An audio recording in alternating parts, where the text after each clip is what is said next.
देखो अगला अपना टॉपिक है जो चल रहा था टेंस, उसमें अगला जो पार्ट है वो है पास्ट परफेक्ट टेंस। कल हमने दिन किया था पास्ट कंटिन्यूअस टेंस का। जो पास्ट परफेक्ट टेंस है उसकी हिंदी पहचान। इस टेंस में हिंदी वाक्यों के अंत में जो हिंदी के वाक्य होते हैं उनके अंत में चुका था, चुकी थी, चुके थे, या था, ये थी, ये थे आदि आते हैं।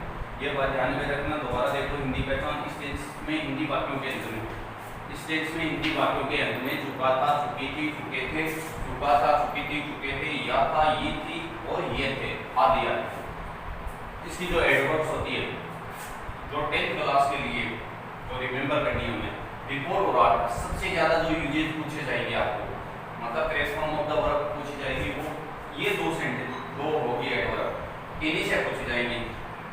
या तो ये सेंटेंस की शुरुआत में आ रही है या सेंटेंस के अंत में आ रही है। ये बात ध्यान में रखना। हेल्पिंग वर्ब इस टेंस में सिंगुलर और प्लूरल, ये बात ध्यान में रखना। जैसे मान लो कि अलग-अलग, जैसे विगत में अध्ययन किया था कि past continuous tense, past continuous में सिंगुलर के लिए अलग लग रही है, प्लूरल के लिए अलग लग रही है, लेकिन इसमें ऐसा कोई नियम नहीं है। सिंगुलर है चाहे प्लूरल है, सिंगुलर है चाहे प्लूरल है, दोनों के लिए हेड हेल्पिंग वर्ब का यूज किया जाता है। तो एक टेंशन तो ये हमारी ये खत्म हो गई कि हम सिंगुलर के साथ क्या यूज करेंगे, प्लूरल के साथ क्या यूज करेंगे, क्योंकि दोनों के साथ ही हेड का प्रयोग किया जाता है। फिर अब ये मेन वर्ब, इस टेंस में मेन वर्ब की थर्ड फॉर्म का प्रयोग किया जाता है। मेन वर्ब होती है उसकी थर्ड फॉर्म का प्रयोग किया जाता है। दोबारा एक डेवलपमेंट, इसकी जो हिंदी पहचान है, चुका था, चुकी थी, चुके थे, या था, ये थी, ये थे आदि आते हैं हिंदी वाक्यों के अंत में भी। और इसकी जो एडवर्ब्स होती है वो है बिफोर और आफ्टर। इसकी जो एडवर्ब्स होती है वो है बिफोर और आफ्टर। 10th की जो बोर्ड एग्जाम होगी सबसे ज्यादा बार यही पूछे जाएंगे। या तो ये इन दोनों में से जो कंजक्शन बनाने बीच में दे देते हैं, या जो सेंटेंस होता है उसके शुरुआत में दे देते हैं। हेल्पिंग वर्ब इस टेंस में सिंगुलर और प्लूरल दोनों सब्जेक्ट्स के साथ क्या किया जाता है, हेल्पिंग वर्ब है वो हेड का प्रयोग किया जाता है। चाहे तो सब्जेक्ट सिंगुलर है, जैसे मान लो कि ही से शुरू होने वाला जो सेंटेंस होगा, या सिंगुलर नाउन से शुरू होने वाला सेंटेंस होगा, या दे से शुरू होने वाला सेंटेंस होगा, या बी से शुरू होने वाला सेंटेंस होगा, हम ये सब्जेक्ट मान लेते हैं। तो फिर भी चाहे ही से है, चाहे दे से है, चाहे वी से है, चाहे सिंगुलर नाउन है, चाहे प्लूरल नाउन है, सभी के साथ किसका प्रयोग किया जाता है, हेड हेल्पिंग वर्ब का प्रयोग किया जाता है।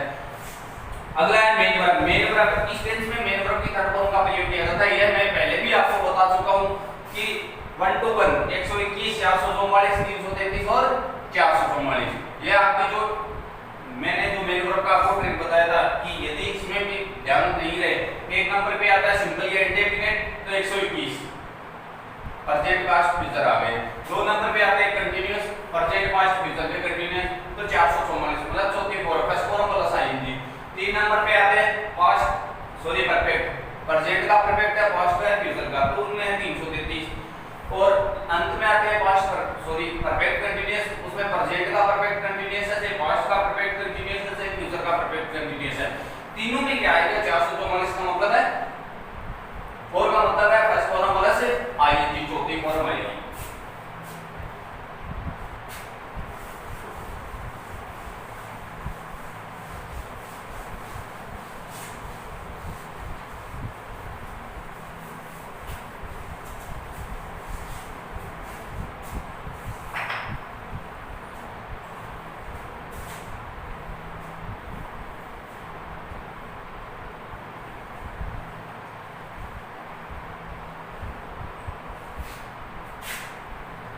अफर्मेटिव सेंटेंस, वही बात हमें इसका सीखना। सेंटेंस स्ट्रक्चर होगा subject plus had plus verb की थर्ड फॉर्म प्लस ऑब्जेक्ट, ये इसका सेंटेंस स्ट्रक्चर होगा।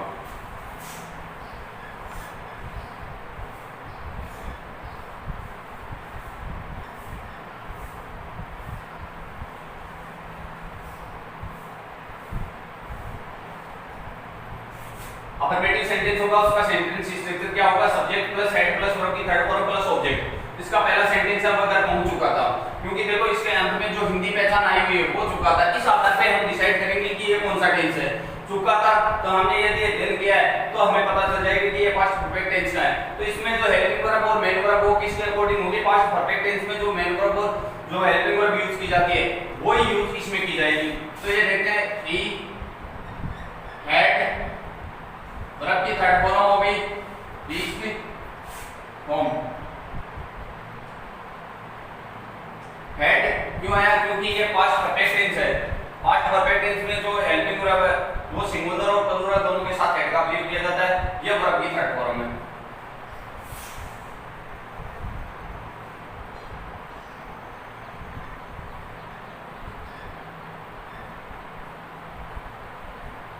हम विद्यालय आए थे, ये थे, ध्यान में रखना। ये जो हिंदी पहचान अभी बताई थी, चुका था, चुकी थी, चुके थे, या था, ये थी, ये थे।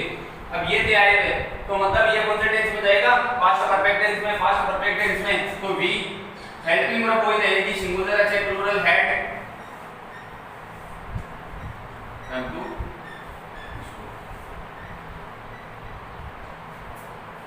दोबारा देखो, इस सेंटेंस स्ट्रक्चर के अकॉर्डिंग सब्जेक्ट है प्लस हेड है प्लस वर्ब की थर्ड फॉर्म है प्लस ऑब्जेक्ट है।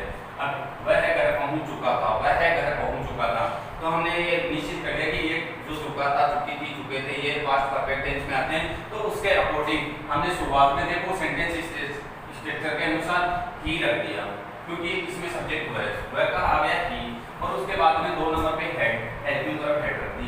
उसके बाद में वर्ब की थर्ड फॉर्म तो पहुंचने को बोलते हैं रीच, वर्ब की थर्ड फॉर्म रीच हो गई, और उसके बाद में ऑब्जेक्ट था वो फॉर्म रख दिया। इसी प्रकार से इस सेंटेंस में क्या था, इसमें जो सब्जेक्ट है वो भी है, तो भी रख दिया हमने। देखो सब्जेक्ट एक काम हो गया, दूसरा काम था हेड, तो हमने हेड रख दिया। तीसरा काम था वर्ब की थर्ड फॉर्म, कम से कम थर्ड फॉर्म लगा दी, सी को है टू स्कूल।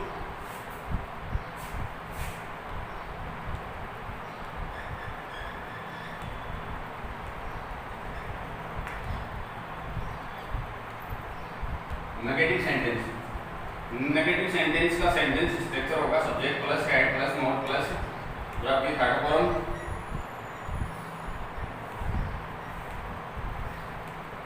Plus object. परिवर्तन कुछ नहीं होना है, क्योंकि ये अफर्मेटिव का अफर्मेटिव से नेगेटिव बनता है, अफर्मेटिव से नेगेटिव बनता है। नेगेटिव का मतलब जो हमारी हेल्पिंग वर्ब होगी उसके तुरंत बाद में नोट का यूज कर दो, वो नेगेटिव बन जाएगा। यदि ये नोट हम हटा देते हैं, अब देखो दोनों में कंपैरिजन कर लो, मैं इसके ऊपर आकर देता हूं। अब देखो ये सेंटेंस स्ट्रक्चर होगा subject plus had plus verb की थर्ड फॉर्म प्लस ऑब्जेक्ट। ये किसका है? अफर्मेटिव का है। यदि हम इसको चेंज करेंगे तो यहाँ पे नोट का यूज कर दिया, तो ये नेगेटिव बन गया। यदि हमें अफर्मेटिव बनाना आता है तो इसका मतलब हमें जितने भी सेंटेंस के पार्ट होते हैं, चाहे वो अफर्मेटिव सेंटेंस है, चाहे नेगेटिव है, चाहे इंट्रोगेटिव है, चाहे इंट्रोगेटिव नेगेटिव है, तीन चारों सेंटेंस हम आराम से बना सकते हैं यदि हमें अफर्मेटिव बनाना आता है। क्योंकि अफर्मेटिव में बाद में हम क्या करते हैं कि हेल्पिंग वर्ब है, उसके तुरंत बाद में नोट का यूज करेंगे, नोट का यूज करते हैं वो सेंटेंस नेगेटिव बन जाएगा। ठीक है, हेल्पिंग वर्ब है उसको शुरुआत में रख देंगे, हेल्पिंग वर्ब को शुरुआत में रख देंगे सेंटेंस के, तो वो क्या बन जाएगा? इंट्रोगेटिव सेंटेंस बन जाएगा। यदि हेल्पिंग वर्ब को शुरुआत में रख के सब्जेक्ट के तुरंत बाद में नोट का यूज कर देंगे तो वो नेगेटिव इंट्रोगेटिव सेंटेंस बन जाएगा। इसमें ज्यादा परिवर्तन कुछ नहीं करना आपको। यदि आप थोड़ा बहुत भी दिमाग से काम में लो ना, तो यदि एक सेंटेंस का सेंटेंस स्ट्रक्चर यदि आपको आ रहा है, एक सेंटेंस आप अफर्मेटिव बना सकते हो, उसके बाद में चाहे आपसे नेगेटिव बनाए चाहे इंट्रोगेटिव बनाए, थोड़ा बहुत यदि हम कॉमन सेंस काम में ले लें तो हमारा पूरा का पूरा सही हो जाएगा। अब देखो इसमें भी हमने यही किया, नोट का यूज किया। अब देखो यही सेंटेंस यदि हम इसको दोबारा बनाना चाहे, वह घर नहीं पहुंच चुका था, वह घर नहीं पहुंच चुका था, तो हम क्या करेंगे? सेंटेंस तो वैसा का वैसा ही रहेगा, इसमें क्या परिवर्तित होगा? ही चेंज थोड़ी होगा, ना ही हेड चेंज होगा, ना ही रीच चेंज होगा, ना ही फॉर्म चेंज होगा। बस करना क्या है? हेल्पिंग वर्ब के तुरंत बाद में नोट का यूज करना है, तो हम यहाँ पे नोट का यूज कर देंगे तो ये नेगेटिव सेंटेंस बन जाएगा। ये बात आपको ध्यान में रखनी है। यदि अफर्मेटिव बनाएंगे, इसको नेगेटिव बनाएंगे तो हेड के तुरंत बाद में नोट का प्रयोग कर देंगे तो वो नेगेटिव बन जाएगा। एक नहीं, आप कितने भी सेंटेंस बना सकते हो। आप देखो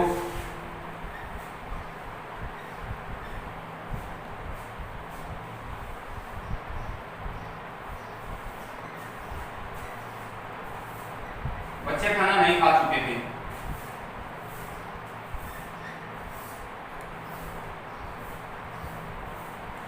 children had not eaten food। अब एक बात ध्यान में रखना, इसी को यदि हम चेंज कर रहे हैं, इसको अफर्मेटिव, हमें बोलते हैं कि नेगेटिव आया होगा हमारे, अरे जैसे मान लो टीचर्स बोलते हैं कि आपको कि क्या करना है, इसको इंट्रोगेटिव में चेंज करो या इसको हमें अफर्मेटिव में चेंज करना है, यही सेंटेंस इसको अफर्मेटिव में चेंज करना है। सीधा सीधा इसमें कोई ज्यादा, जैसे मानो कि हम बोल रहे हैं कि ये थोड़ा टफ हो गया गया, हमें नेगेटिव सेंटेंस दिया इसको इंटरोगेटिव में चेंज करवा दे। ज्यादातर कहां पे हमने इतना ही तो किया, इसमें से नोट हटाया, इसमें से नहीं हटा दिया, इसमें से नोट हटा दिया, या अफर्मेटिव बन गया। यदि इसमें से वह खाना खा चुके थे, सॉरी बच्चे खाना खा चुके थे, अफर्मेटिव। इस यहाँ पे नोट इसमें से नहीं हटाया तो इसके अकॉर्डिंग हमने यहाँ से नोट हटा दिया। अब यदि यहाँ पे हम नहीं का यूज कर रहे हैं, ये अफर्मेटिव था, यहाँ नहीं का यूज कर रहे हैं, यहाँ पे नोट का यूज कर रहे हैं, तो ये नेगेटिव हो गया। आगे बात समझ में, अगला देखो।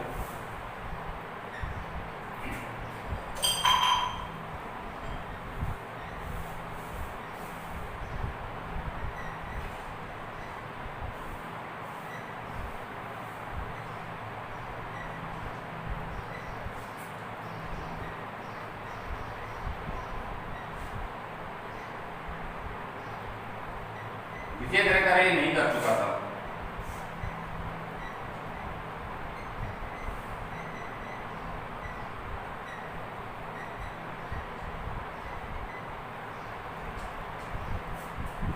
घटने को क्या बोलते हैं?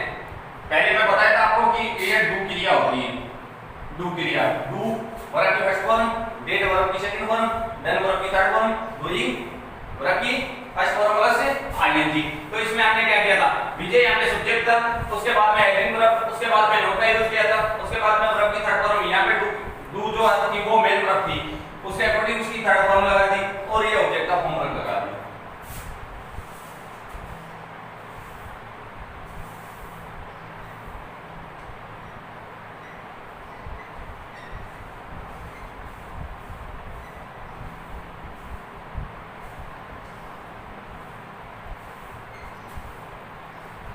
इंट्रोगेटिव सेंटेंस, इसका सेंटेंस स्ट्रक्चर क्या होगा? हेल्पिंग वर्ब है, उसको शुरुआत में रख देंगे head plus subject plus verb की थर्ड फॉर्म प्लस ऑब्जेक्ट,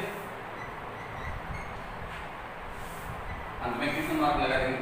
अब देखो तीनों में हमने डिफरेंट क्या क्या किया था, शुरुआत में सब्जेक्ट प्लस जो affirmative sentence subject plus had plus verb की थर्ड फॉर्म प्लस ऑब्जेक्ट था, उसके बाद में हमने नेगेटिव में आए जो, तो नेगेटिव में हमने क्या किया, हेल्पिंग वर्ब के तुरंत बाद में नोट का यूज कर दिया। जो इंट्रोगेटिव में आए, इंट्रोगेटिव में यही जो सेंटेंस स्ट्रक्चर था उसमें से जो हेड हेल्पिंग वर्ब है उसको शुरुआत कर दिया, वो इंट्रोगेटिव बन दिया, अंत में आपने क्या लगा दिया, क्वेश्चन मार्क लगा दिया। ये बात ध्यान में रखना।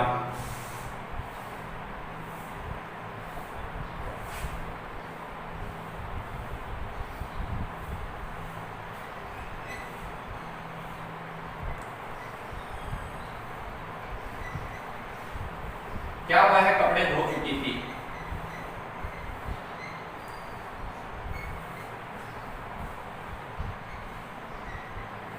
Had she washed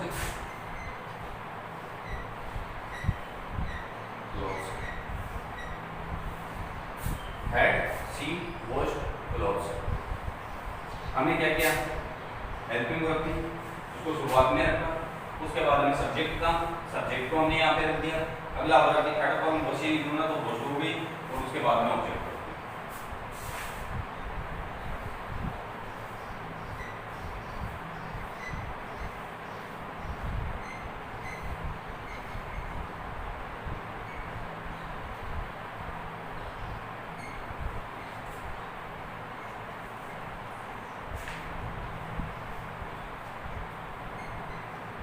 क्या वे फुटबॉल खरीद चुके थे? तो हेड दे वोट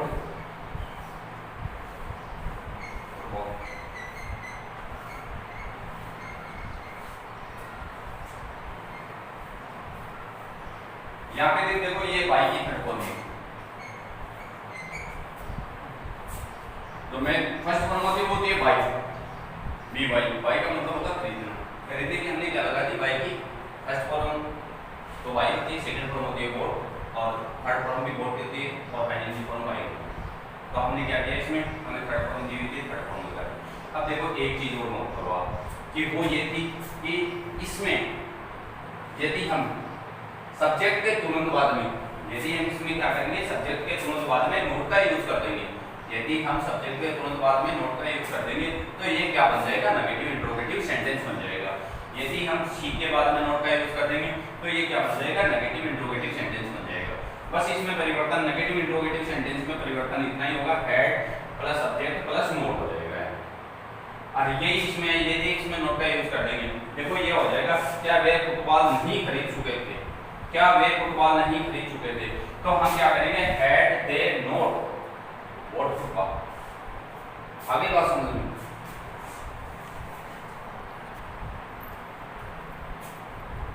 अब देखो पास्ट परफेक्ट तथा past indefinite tense, past perfect का पास्ट इंडेफिनिट टेंस के साथ प्रयोग। अब देखो आपकी जो बोर्ड एग्जाम होगी उसमें वो लगभग 99% ऐसा सेंटेंस आपको पूछा जाता है, चाहे मैं ये नहीं कह रहा कि ये आफ्टर वाला पूछ ले, या चाहे अगला जो बिंदु हम समझाएंगे वो होगा बिफोर वाला, चाहे आफ्टर वाला पूछ ले चाहे बिफोर वाला पूछ ले। अब एक कन्फ्यूजन की स्थिति रहती है। अब जैसे मान लो कि मैंने एक छोटा ट्रिक बनाया था कि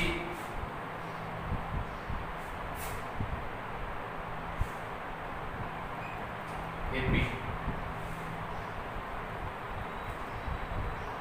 आफ्टर प्लस परफेक्ट, इससे पहले क्या आ गया, सिंपल, या जिसको हम बोल सकते हैं इंडेफिनिट, पास्ट सिंपल आ गया।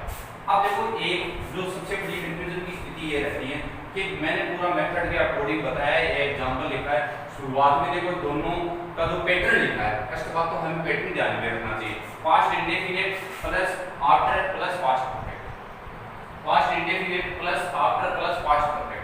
दूसरा देखो इसी को रूपांतरित करके after plus past perfect plus past indefinite, ये लिखा है हमने, यह पैटर्न लिख दिया। अब इस पैटर्न के अकॉर्डिंग हमारी बोर्ड एग्जाम में आएगा, इस पैटर्न के अकॉर्डिंग हमारे बोर्ड एग्जाम में आएगा। अब देखो जाहिर सी बात है बहुत ज्यादा स्टूडेंट से गलती कर बैठते हैं, वो क्या होती है कि जैसे मान लो इनमें से एक एग्जाम्पल आपको दिया हुआ है, अब इसमें से जैसे मान लो कि पास्ट सिंपल इधर वाला भरा हुआ आ रहा है, कंप्लीट करके दिया गया है, हमें ब्लैंक एक दिया है, एक ही ब्लैंक दिया है, तब तो हम क्या अपना दिमाग लगा लेंगे, कोई दिक्कत नहीं है कि हमें सर ने बताया था कि आफ्टर और बिफोर वाला जो सेंटेंस होगा, एक साइड में पास्ट सिंपल भरा हुआ आ रहा है तो दूसरी जो सेंटेंस होगा उसमें आपको क्या पढ़ना, पास्ट परफेक्ट अपने आप ही पढ़ दोगे, उसमें तो कंफ्यूजन की स्थिति नहीं रहेगी भाई। यदि आपको शुरुआत में पास्ट परफेक्ट भर के दे रहे हैं तो आपको पता चल जाएगा कि अगला जो सेंटेंस होगा पास्ट सिंपल अपने आप भरा जाएगा, आफ्टर और बिफोर वाला जो होगा सेंटेंस उसमें। लेकिन कंफ्यूजन की स्थिति कब आती है, जब ये दोनों ब्लैंक आ जाते हैं तब हमारे सामने प्रॉब्लम खड़ी हो जाती है। दोनों ब्लैंक, जैसे मानो कि ये भी ब्लैंक रिक्त स्थान आया हुआ है, ये भी रिक्त स्थान है, अब आपको फिलअप करना है, तब कैसे करोगे, तब समस्या आ जाती है, तब ये पूरा का पूरा नियम यदि हमारे ध्यान में नहीं है तब हमारा गलत होना, क्योंकि उस टाइम में डिसाइड नहीं कर पाते हम ये करेंगे कि आफ्टर से पहले सिंपल आएगा या आफ्टर के बाद में सिंपल आएगा, या आफ्टर के बाद में परफेक्ट आएगा या आफ्टर से पहले परफेक्ट आएगा, दोनों में कंफ्यूजन की स्थिति हो जाती है ना, कुछ टाइम में हमारा हम गलती कर बैठते हैं। यदि एक ये फिलअप करके दिया हुआ है तो इसका मतलब किसी भी स्टूडेंट के सामने कोई प्रॉब्लम नहीं होनी चाहिए कि वो तो अपने आप ही कर देगा। लेकिन यदि दोनों ब्लैंक आ जाएंगे तो आपको किस प्रकार से ध्यान करना है कि उस टाइम में आपको ये ध्यान में रखना है कि हमें जो नियम बताया हुआ है कि एपी मतलब आफ्टर के बाद में परफेक्ट और आफ्टर से पहले सिंपल या इंडेफिनिट, पास्ट सिंपल या पास्ट इंडेफिनिट टेंस आता है, तो वो आपको फिलअप करना है। अब इसमें देखो पहला हमने जो सेंटेंस देखा था, I reached station after the train had started, मैं स्टेशन पहुंचा उसके बाद ट्रेन स्टार्ट हुई। अब इसमें एक चीज नोट करो आप, अब इसको मैंने मतलब जरूरी नहीं है कि इस प्रकार इस पैटर्न पे दे, मैंने दो पैटर्न लिखे हैं, after plus past perfect plus past indefinite. अब ये देखो after the train had started, क्यों, क्योंकि हमारा नियम ये बोलता है कि आफ्टर के तुरंत बाद में जो सेंटेंस आएगा वो पास्ट परफेक्ट का आएगा, तो हमने ये देखो इसको रूपांतरित किया, पास्ट परफेक्ट का है, ये पास्ट सिंपल का आ गया। अब इस टाइम में स्टूडेंट्स के सामने ये परिस्थिति हो जाती है कि हमें सर ने तो एक ही बात बोली थी, वो क्या है कि पास्ट जो आफ्टर के बाद में जो सेंटेंस आएगा वो पास्ट परफेक्ट का ही आएगा। अब आफ्टर के बाद में तो पास्ट सिंपल का है। अब देखो ये चीज नोट करना कि यदि दोनों सेंटेंस आफ्टर या बिफोर से पहले आ रहे हैं तो नियम अलग हो, आफ्टर के तुरंत बाद वाला सेंटेंस, तो इसमें दो सेंटेंस होते हैं, दो क्लॉज होते हैं, पहले वाला जो सेंटेंस है वो सदैव पास्ट परफेक्ट का आएगा, दूसरा वो पास्ट सिंपल का जाएगा। आगे बात समझ में। अब ये देखो आफ्टर के तुरंत बाद में जो सेंटेंस आएगा वो पास्ट परफेक्ट का आएगा और आफ्टर के सॉरी जो पास्ट परफेक्ट होगा सेंटेंस उसके तुरंत बाद में जो सेंटेंस आएगा वो पास्ट सिंपल का आ जाएगा। यही जो पहला ये जो सेंटेंस था इसी को रूपांतरित किया था, क्योंकि इस सेंटेंस को कई बार एग्जामिनर क्या करते हैं इस तरीके से हमें जो सेंटेंस दे देते हैं और वो सेंटेंस हम क्या करते हैं गलती कर बैठते हैं। तो ये बात भी आप ध्यान में रखना, ये गलती मत कर देना। यदि आपको इस प्रकार से दिया हुआ है तो आपको क्या करना है वही नियम लागू हो, आफ्टर के तुरंत बाद वाला सेंटेंस वो पास्ट परफेक्ट का आएगा और आफ्टर के जो पास्ट परफेक्ट का सेंटेंस आ गया उसके तुरंत बाद वाला सेंटेंस है वो पास्ट सिंपल का आ जाएगा। यदि आफ्टर और बिफोर का शुरुआत में यूज किया होगा, यदि आफ्टर का यूज शुरुआत में, यदि बीच में है तो कोई प्रॉब्लम नहीं है, क्योंकि बीच में होगा तो आफ्टर के तुरंत बाद वाला सेंटेंस पास्ट परफेक्ट का होगा और आफ्टर के पहले वाला जो सेंटेंस होगा वो पास्ट सिंपल या पास्ट इंडेफिनिट का होगा। अगर the teacher said notebook after they had completed work, अब ये भी वही सेंटेंस है। अब इसको यदि रूपांतरित करेंगे इस प्रकार से दूसरे पैटर्न पे आएंगे, एक पैटर्न ये रहता है एक किया रहता है, दोनों सेम पैटर्न है, दोनों का अर्थ परिवर्तन नहीं होता है, रूप परिवर्तन किया है हमने। After they had completed homework the teacher said notebook. अब यदि देखो दोनों तरीके बता दिए, यदि एग्जाम में ये तरीका आ रहा है ये तो होता है सीधा तरीका, यदि इस तरीके जो हमारा ये नियम है उसको फॉलो कर लेगा ये तो, क्योंकि इसमें आप जो विद्यार्थी को कंफ्यूज नहीं होंगे, क्योंकि उनको पता आफ्टर के तुरंत बाद में पास्ट परफेक्ट आएगा। लेकिन ये जो नीचे वाला जो पैटर्न है उसमें क्या होगा आफ्टर के तुरंत बाद में पास्ट परफेक्ट आ रहा है, लेकिन वो बोलेंगे इस सेंटेंस को भी बाद वाला ही समझेंगे, तो इस सेंटेंस को बाद वाला समझोगे तो क्या हो जाएगा आपका गलत हो जाएगा। तो ये दोनों पैटर्न आराम से देख लेना। अगला देखो, इसका जो अगला नियम है वो है देखो past perfect plus before plus past indefinite, या इसको यदि रूपांतरित करके हमारे एग्जाम में आया हुआ बिफोर प्लस पास्ट इंडेफिनिट और पास्ट परफेक्ट। अब देखो एक नियम था एपी, दूसरा नियम है बीएस। बी का मतलब क्या है बिफोर, एस का मतलब क्या है सिंपल, सिंपल या इंडेफिनिट। यदि हम शॉर्ट ट्रिक में अपना याद करके रखें तो बिफोर के बाद में सिंपल और बिफोर से पहले क्या हो गया परफेक्ट, आफ्टर के बाद में परफेक्ट और आफ्टर से पहले क्या हो गया सिंपल या इंडेफिनिट। तो हमने देखो यही नियम लिखा था past perfect plus before plus past indefinite, और बिफोर के तुरंत बाद में पास्ट इंडेफिनिट या पास्ट सिंपल और पास्ट परफेक्ट। पहला एग्जांपल देखो, the bell had run before I reached school. अब देखो इसमें बिफोर वाला जो सेंटेंस है इसी में देखो, अब इसमें क्या द बेल हैड रन, ये पास्ट परफेक्ट का आया हुआ है और इसके तुरंत बाद में ये किसका आया हुआ है पास्ट सिंपल का। अगला देखो इसी को रूपांतरित करके लिखा बिफोर आई रीच्ड स्कूल, क्यों बिफोर के तुरंत बाद में जो सेंटेंस आएगा वो पास्ट सिंपल का या पास्ट इंडेफिनिट का आएगा अकॉर्डिंग टू हमारा जो नियम है। देखो उसके बीएस बिफोर के बाद में सिंपल या indefinite the bell had run. अब देखो एग्जामिनर क्या करता है, यदि आपको भली भांति लर्न है, ये टॉपिक भली भांति लर्न है तभी आप इसको कंप्लीट कर पाओगे, अन्यथा नहीं।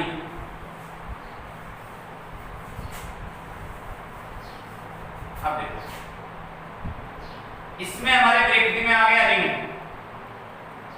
और इस ब्रैकेट में आ गया रीच। अब हमसे फिलअप करवाएंगे इस तरीके से, हमारी जो पेपर होगा उसमें दिया हुआ है। अब हमें इसको कंप्लीट करना है, हम किस प्रकार से कंप्लीट करेंगे, उस टाइम में हमारा जो मेथड होगा ना वही काम में आएगा, क्योंकि इस टाइम में हमें देखना आया हुआ क्या है बिफोर। हमें सर ने बताया था बिफोर एपीबीएस, आप बोर्ड एपीबीएस तो बी का मतलब होता है बिफोर के बाद में क्या आया हुआ है एस का मतलब मैंने बताया था आपको सिंपल या इंडेफिनिट, एस का मतलब सिंपल, तो इसका मतलब इसमें सिंपल पर आ जाएगा, पास्ट सिंपल पर आ जाएगा। तो सिंपल पास्ट सिंपल में लगता है उस टाइम में हमें टेंस भी आने चाहिए तभी हम इसको वैसे ही कर पाएंगे। अब पास्ट सिंपल में लगता क्या है भाई, आपको ये तो पता चल गया कि ये सिंपल है, अब ये तो सिंपल है, यदि ये अब ये पता नहीं सिंपल में लगता है कि सिंपल में भी अफर्मेटिव सेंटेंस है तब पे हम नियम को तो यहाँ पे वर्ब की सेकंड फॉर्म लगा देंगे।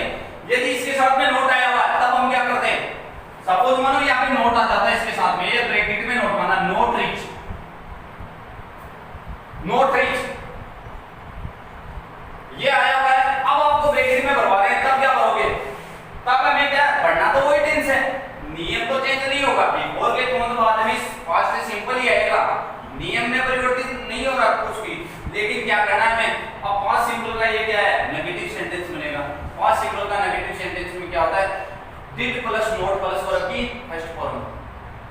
पास्ट सिंपल का जो अफर्मेटिव सेंटेंस होगा उसी में वर्ब की सेकंड फॉर्म का यूज किया जाता है, बल्कि जो नेगेटिव और इंट्रोगेटिव सेंटेंस होते हैं उसमें सदाई वर्ब के फर्स्ट फॉर्म का प्रयोग किया जाता है, क्योंकि अफर्मेटिव सेंटेंस में जो हेल्पिंग वर्ब होती है डिड उसका यूज नहीं किया जाता, जबकि नेगेटिव और इंट्रोगेटिव सेंटेंस है उसमें डिड हेल्पिंग वर्ब का यूज किया जाता है। तो हम क्या करेंगे यहाँ पे ये करेंगे, यदि नोट साथ में या तो डिड नोट है वर्ब की फर्स्ट फॉर्म लगाएंगे, ये करेंगे।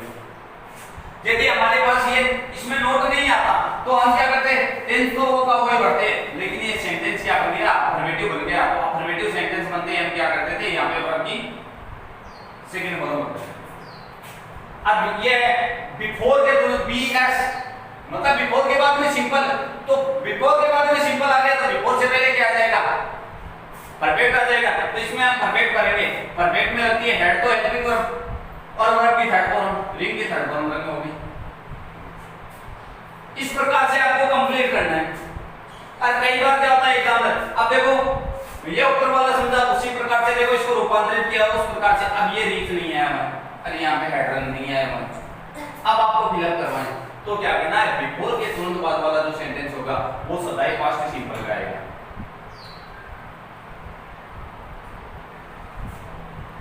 वो सिंपल का आएगा, तो हमने सिंपल पढ़ दी।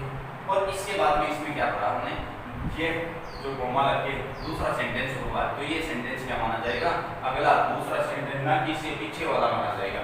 ये अलग सेंटेंस है, अलग सेंटेंस क्या माना जाएगा, परफेक्ट का माना जाएगा। तब इसमें हम ऐड कर पढ़ते हैं। इसमें क्या पढ़ेंगे, हेड रन पढ़ेंगे। अगला एग्जांपल देखो, the patient had died before the doctor came. The patient had died before the doctor came, same का सेम एग्जांपल है, परिवर्तन कुछ नहीं है। एक एग्जांपल समझ लो, दो समझ लो, 3 4 सेम आने एग्जांपल में कोई परिवर्तन नहीं होना, क्योंकि वो देखो ऊपर वाले बिफोर के बाद में हमने सिंपल का यूज किया था, तो इसमें भी वर्ब की सेकंड फॉर्म है कम केम।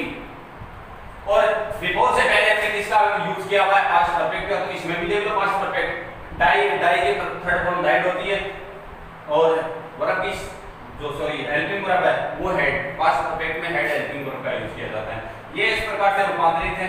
बिफोर को यदि शुरुआत में रखेंगे और तो क्या होगा, जो बिफोर के तुरंत बाद वाला जो सेंटेंस है वो सदाई किसका आएगा, पास्ट सिंपल का आएगा। तो हमने पास्ट सिंपल पढ़ दिया, और उसके तुरंत बाद में जो सेंटेंस है वो पास्ट परफेक्ट का हो गया। दे अगला sentence, they had he had won many prizes before he became head officer. अब देखो बिफोर है, बिफोर के तुरंत बाद में जो ये है, देखो ये टेंस बिकेम वर्ब की सेकंड फॉर्म है, बिकेम क्या है, वर्ब की सेकंड फॉर्म है। इस टाइम में हमें कॉमन सेंस काम में लेना है कि बहुत ज्यादा कई स्टूडेंट कमजोर स्टूडेंट है, वो ऐसा सोचेंगे कि इसमें पता क्या चल रहा है कि ये वर्ब की सेकंड फॉर्म है।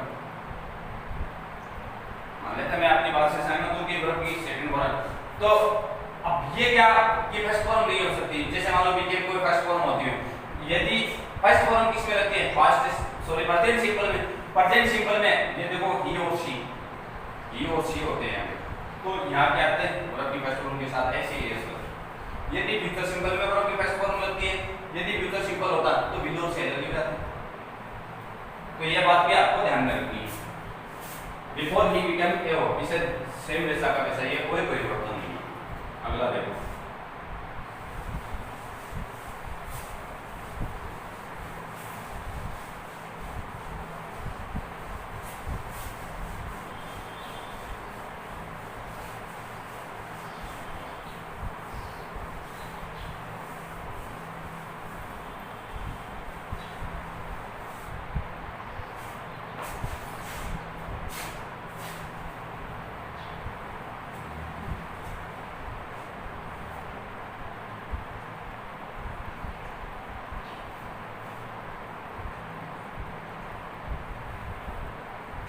Unfulfilled condition,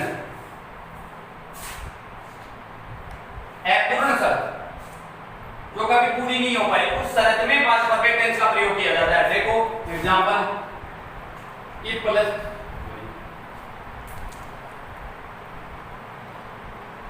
if you had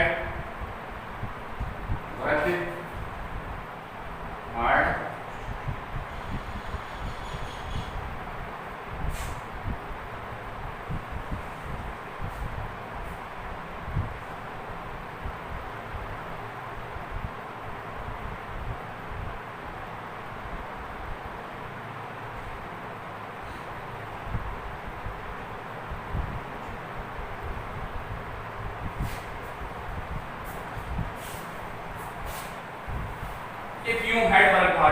you would have become a doctor। अब देखो ये अनफुलफिल्ड कंडीशन है। कंडीशन तीन प्रकार की होगी, जब हम क्लोज पढ़ेंगे उसमें मैं आपको कंडीशन बताऊंगा। एक तो होती है प्रोबेबल, दूसरी होती है इम्प्रोबेबल है, इमेजिनरी या हाइपोथेटिकल कंडीशन, और थर्ड होती है अनफुलफिल्ड कंडीशन। तीनों का बाद में अध्ययन करेंगे। इसके साथ मैंने टेंसों में बस इतना ही याद रखा था, तो मैंने इसका पैटर्न ये होता है, देखो a पर plus past perfect plus would have plus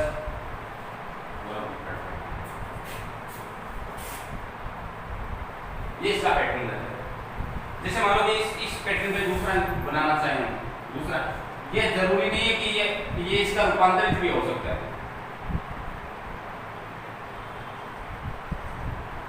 would have plus और ये थर्ड फॉर्म प्लस ए प्लस पास्ट परफेक्ट, ये भी आ सकता है।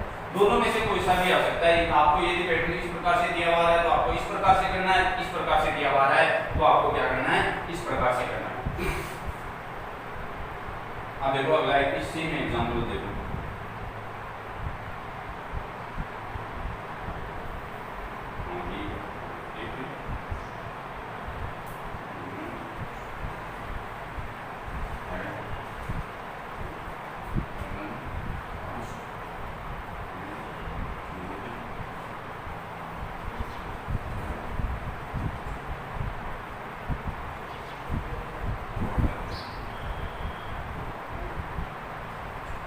ये है।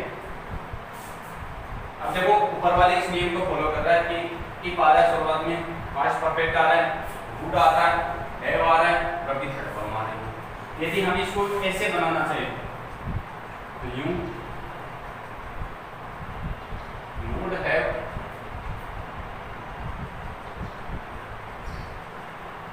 Got the train